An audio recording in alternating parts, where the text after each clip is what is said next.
Hello students,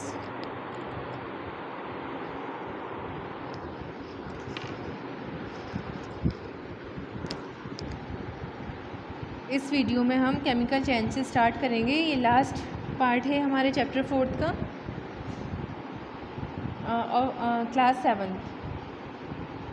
so chemical change, a chemical change is one in which 2 or more substances react to produce a new substance। ठीक है, substance और substances with a different set of properties. अब देखिए chemical change हम 7th class में भी पढ़ चुके हैं, सिक्स क्लास में भी पढ़ चुके हैं कि केमिकल चेंज क्या होता है। चेंजेस अराउंड चैप्टर 6 थे हमारा 6th क्लास में, उसमें भी हमने पढ़ा था केमिकल चेंज।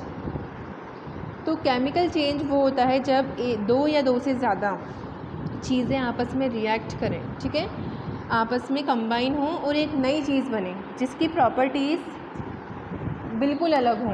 किन से अलग हों? जो दो चीज़ें या दो से ज़्यादा चीज़ें आपस में जिनका रिएक्शन हुआ था, जो आपस में कंबाइन हुई थी, उनकी प्रॉपर्टीज़ से बिल्कुल अलग हों, ठीक है ना। तो वो केमिकल चेंज कहलाता है। अभी पढ़ेंगे अपन केमिकल चेंज आगे। जैसे जंग लग जाता है लोहे पर, तो लोहे पे जंग लगता है हवा और नमी की वजह से, ठीक है, ऑक्सीजन और पानी की वजह से। तो जो चीज़ बनती है उसे कहते हैं हम जंग। अब जंग और लोहा बहुत अलग होता है, जबकि वो जंग बना है किससे है? लोहे से बना है, लेकिन फिर भी वो लोहे से बहुत अलग होता है, पाउडरी फॉर्म में होता है, ये झड़ जाता है धीरे धीरे। In this case there is a change in the chemical composition of a substance और substances in order to produce a new substance.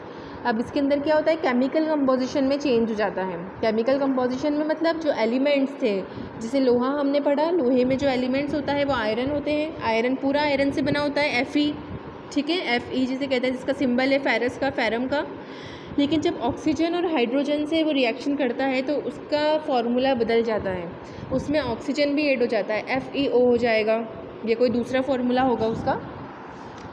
तो ऑक्सीजन भी उसके फार्मूले में ऐड हो जाता है और वो बिल्कुल अलग सब्सटेंस बन जाता है, जिसे हम कहते हैं आयरन ऑक्साइड, ठीक है। आयरन क्या बन जाता है? आयरन ऑक्साइड, जिसे हम रस्ट भी बोलते हैं, जंग भी बोलते हैं। तो ये एक केमिकल चेंज है जिसके अंदर के केमिकल कंपोजिशन में चेंज हो गया। केमिकल कंपोजिशन मतलब एलिमेंट्स में बदलाव आ गए, ठीक है, या तो जुड़ा कुछ नया या कुछ घटा। तो रस्ट के अंदर क्या होता है? जुड़ता है ना ऑक्सीजन जुड़ गया लोहे के साथ, रस्ट बन गया। Chemical changes are also called chemical reaction. अब हम केमिकल चेंजेस को केमिकल रिएक्शंस भी कह सकते हैं। And chemical changes are permanent changes, और ये जो चेंजेस होते हैं ये परमानेंट होते हैं, आप जंग से दोबारा लोहा नहीं निकाल सकते। Let us discuss some example of chemical change occurring around us. अब कुछ केमिकल चेंजेस देखते हैं जो हमारे आसपास होते हैं। फर्स्ट है रेडिश ब्राउन डिपोजिशन और आयरन ऑब्जेक्ट्स। अब देखिए जो लोहे के जो ऑब्जेक्ट्स होती हैं, चीज़ें होती हैं, उनके ऊपर रेडिश ब्राउन कलर की डिपोजिशन, ठीक है, जमावट। Have you ever observed a reddish brown substances forming our iron objects such as trowel, खुरपी और एक्स खुदाल? This reddish brown deposit is iron oxide, commonly known as rust. अब देखिए जो रेडिश ब्राउन डिपॉजिट है ये आयरन ऑक्साइड है, जिसे हम रस्ट बोलते हैं, मैंने आपको बता ही दिया। Commonly known as rust, it is formed when the outer layer of iron reacts with air and moisture present in the atmosphere. अब मैंने आपको बता ही दिया, जो एयर के अंदर ऑक्सीजन प्रेजेंट है और मॉइस्चर यानी पानी, नमी, H2O, इन दोनों की प्रेजेंस में ये रिएक्शन होता है। लोहा क्या करता है? ऑक्सीजन से रिएक्ट कर जाता है और आयरन ऑक्साइड यानी रस्ट बनाता है, जंग बनाता है। The process by which iron reacts with oxygen in the presence of water, ठीक है। अब इसी प्रोसेस को, जिसमें क्या होता है, आयरन है ऑक्सीजन से रिएक्ट करता है पानी की मौजूदगी में, टू फॉर्म रस्ट, जंग जिससे बनता है, इस कॉल्ड रस्टिंग। इसी को ही, इस पूरे ही प्रोसेस को हम कहते हैं rusting. Rusting of iron is faster in rainy season when air has more moisture.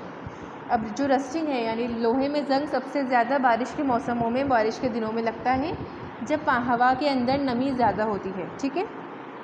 Rusting is a chemical change because the chemical composition of iron objects leading to the formation of a new substance, rust. अब ये chemical change है rusting, क्यों? क्योंकि जो rusting हुई, जब लोहे में जंग लगा तो एक नई चीज़ बनी, जिसे हम रस्ट बोलते हैं, ठीक है, आयरन ऑक्साइड। ये एक बिल्कुल नई चीज़ है। आयरन से क्या बन गया? आयरन ऑक्साइड बन गया।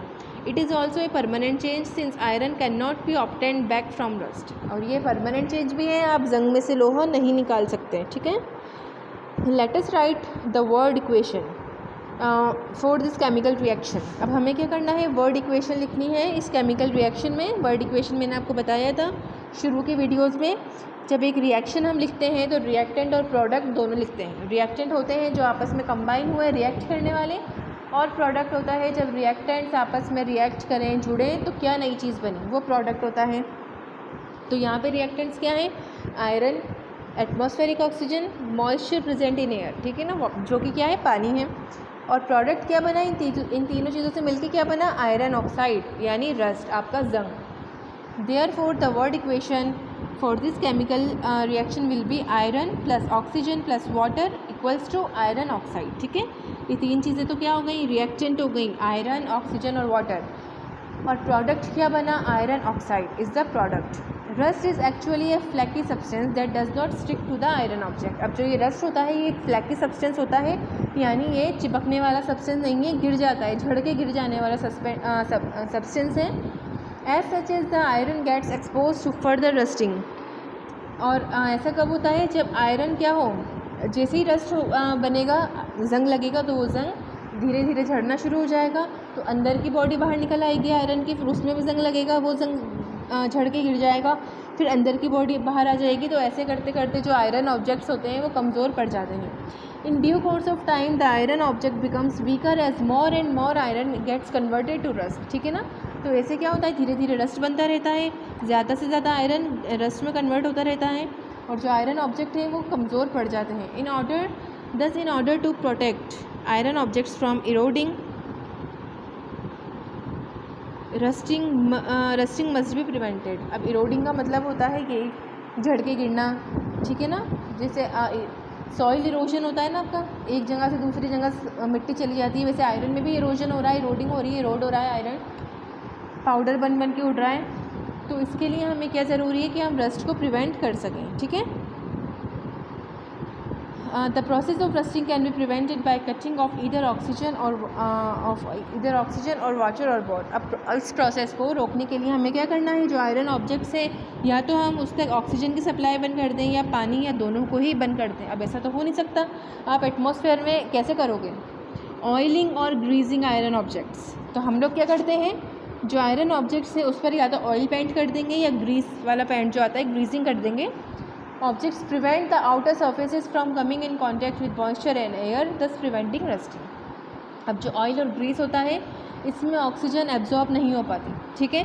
जब आप आयरन ऑब्जेक्ट के ऊपर ऑयल लगा दोगे तो आयरन और ऑक्सीजन के बीच में ऑयल आ गया, और ऑयल के अंदर ऑक्सीजन घुस नहीं पाती, तो क्या हो जाएगा, इससे रस्टिंग को हम रोक सकते हैं, प्रिवेंट कर सकते हैं। Sometimes paint is also applied over the iron objects to prevent contact with moisture और air.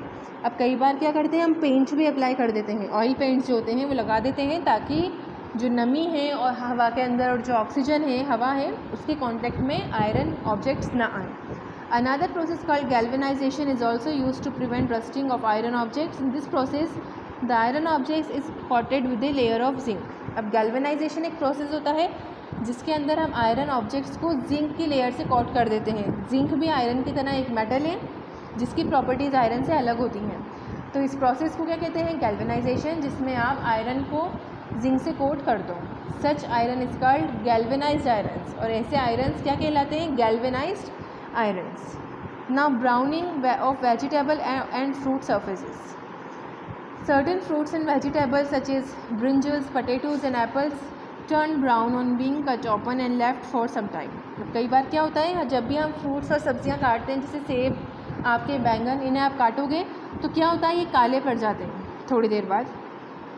This happen because of a chemical reaction that occurs between the cut surface of the fruit और vegetable and the atmospheric oxygen. अब ऐसा किस लिए होता है, chemical reaction हो जाती है। जो फ्रूट्स होते हैं उनमें आयंस, मिनरल्स बहुत सारे होते हैं, वो केमिकल ही होते हैं, सब मिनरल्स वगैरह ये सब क्या एलिमेंट्स ही हैं।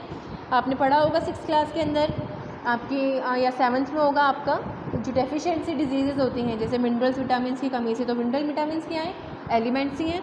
तो इनमें क्या है, आपस में रिएक्शन हो जाती है एटमॉस्फेरिक ऑक्सीजन के साथ। The product of this reaction is melanin. Melanin एक प्रोडक्ट है जो आपकी स्किन में भी बनता है। आपकी जो स्किन है, हमारे हाथ पैरों की जो स्किन, इस पर भी मेलानिन बनता है। इसकी वजह से हमारे हाथ पांव काले पड़ जाते हैं। Which is a brown pigment, ये एक ब्राउन कलर का पिगमेंट होता है। Browning can be reduced or slowed down by soaking cut vegetables and fruits in water due to low solubility of oxygen in water. अब हम लोग क्या कर सकते हैं, इनको प्रिवेंट करने के लिए आप सेब काट के पानी में भिगो के रख दो, या आलूओं को पानी में भिगो दो, या बैंगन है आपका ब्रिंजल काट के पानी में भिगो दोगे तो उससे ब्राउनिंग रिड्यूस हो जाएगी, बंद नहीं होगी, कम हो जाएगी, ठीक है। बंद क्योंकि ऑक्सीजन डिज़ोल्व होती है पानी में, थोड़ी ही मात्रा में होती हो लेकिन होती तो है ना। सॉल्युबिलिटी क्या है ऑक्सीजन की, लो है, low solubility of oxygen in water, लेकिन है तो ना, ये तो नहीं कह रहा कि नहीं होती सॉल्युबल होती है तो थोड़ी देर के लिए रिड्यूस्ड हो जाएगी।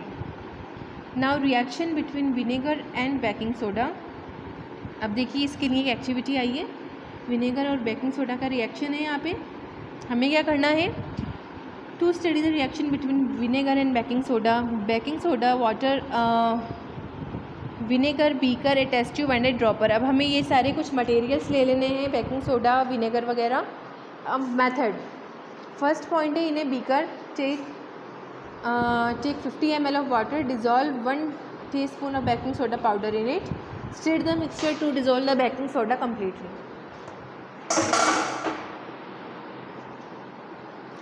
अब हमें क्या करना है, एक बीकर लेना है, ठीक है। बीकर के अंदर, बीकर क्या होता है, एक बर्तन है, बर्तन ले लो आप, कांच का लेना ताकि आपको आर पार दिख सके, या प्लास्टिक का अच्छे सा। तो उसमें क्या करना है, 50 ml पानी डालना है, और फिर उस पानी के अंदर हमें 1 टीस्पून बेकिंग सोडा डालना है जो हम केक्स वगैरह में डालते हैं। फिर उस मिक्सचर को हमें हिलाना है जब तक कि पूरा जो बेकिंग सोडा हमने 1 चम्मच डाला था वो घुल ना जाए। In test tube take 5 ml of vinegar. अब एक टेस्ट ट्यूब लेनी है, हमें नली लेनी है, उसमें 5 ml विनेगर लेना है। With the help of a dropper आता है ना, वो छोटे बच्चों को जो दवा पिलाने के लिए ड्रॉपर आता है, उसकी हेल्प से हमें क्या करना है, 5 बूंदें बेकिंग सोडा सॉल्यूशन की टेस्ट ट्यूब में डालनी है, ठीक है। 5 drops of the baking soda solution drop by drop into the test tube containing vinegar. तो यानी जिस टेस्ट ट्यूब में हमने 5 ml विनेगर लिया था उसके अंदर हमने जो ऊपर बेकिंग सोडा को पानी में घुलवाया था उसकी 5 बूंदें लेनी है ड्रॉपर से और इस टेस्ट ट्यूब में डालनी है। With the help of a dropper add 5 drops of the baking soda solution drop by drop into the test tube containing vinegar, observe the reaction. अब हमें देखना है कि हुआ क्या जब हमने बेकिंग सोडा सॉल्यूशन की 5 बूंदें विनेगर में डाली तो क्या हुआ। Observation, you will observe bubbles of gas being produced in the test tube. This is called effervescence. When the gas produced is passed through freshly prepared lime water, the lime water turns milky. ठीक, conclusion, the gas produce is carbon dioxide. अब देखिए हम लोग क्या observe करेंगे कि जब जैसे ही हमने बेकिंग सोडा का सॉल्यूशन यानी जो पानी में बेकिंग सोडा मिलाया था इसको विनेगर में डाला तो एकदम से गैस के बुलबुले उठने लगे, बबल्स उठने लगे, ठीक है। तो इस प्रोसेस को कहते हैं, इन बुलबुलों के उठने को कहते हैं एफरवेसेंस, ठीक है। एफरवेसेंस कहते हैं गैस का निकलना।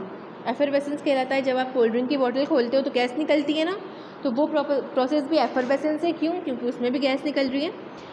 तो जब हम उस गैस को अगर लाइम वाटर यानी चूने का जो पानी होता है ना, चूना पानी, उसके पास लेकर आएंगे, उस गैस को जिससे से आप ले आए तो जो चूने का पानी है वो दूध के रंग का गाढ़ा गाढ़ा हो जाएगा, ठीक है। तो हमने क्या कंक्लूजन निकाला कि जो गैस निकली वो कार्बन डाइऑक्साइड थी, क्योंकि कार्बन डाइऑक्साइड गैस ही लाइम वाटर का कलर बदल देती